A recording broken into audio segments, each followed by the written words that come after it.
Which came first, the combination square or the double square? I don't really know.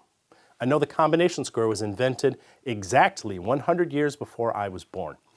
And like me, it quickly became popular among machinists. But it took some time for this to be adopted by woodworkers because they were really used to their fixed tri-squares. Tri-squares were definitely the first ones on the scene. They're reliable. If you want to measure 90 degrees, this will tell you if that angle is true. They could be used for laying out lines perpendicular to the edge of a board, setting up tools and machinery and all sorts of other tasks.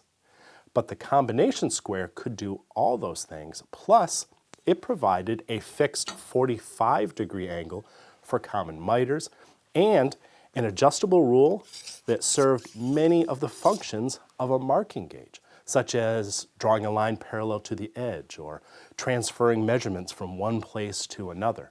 It was really an ingenious advancement in layout technology. But what about the double square? Do you even know what this is? It looks like what happens when a combination square and a tri-square love each other very much.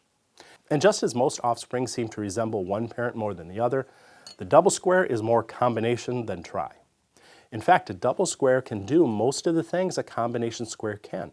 You do lose the ability to check 45-degree angles, but you gain the ability to use most of the other functions on both sides of the head, making use of all the scales on the rule without having to swap the head around backwards. Here's a quick rundown of some of the things you can do with the double square. Obviously, it may be used to check a 90-degree corner on project assemblies or to confirm the accuracy of your cuts. I like its compact size for checking my bandsaw alignment, my table saw blade, and even as a height gauge. It may be used to measure the depth of a mortise and then transfer that measurement to a tenon.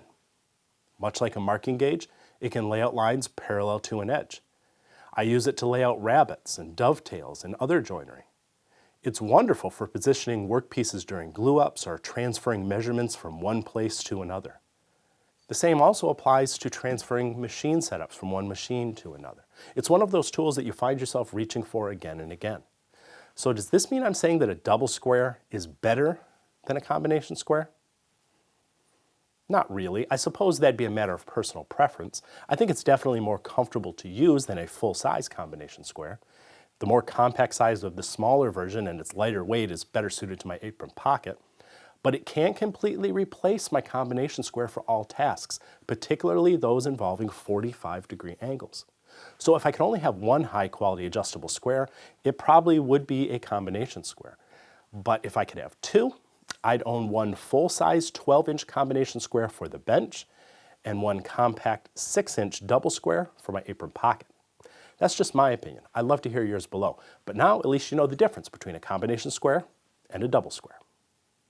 Woodworking is about squares. Fences must be square, blades must be square, tables must be adjusted so cuts are made square. Our corners must be square, our edges must be square. Even angles are sometimes laid out with a square.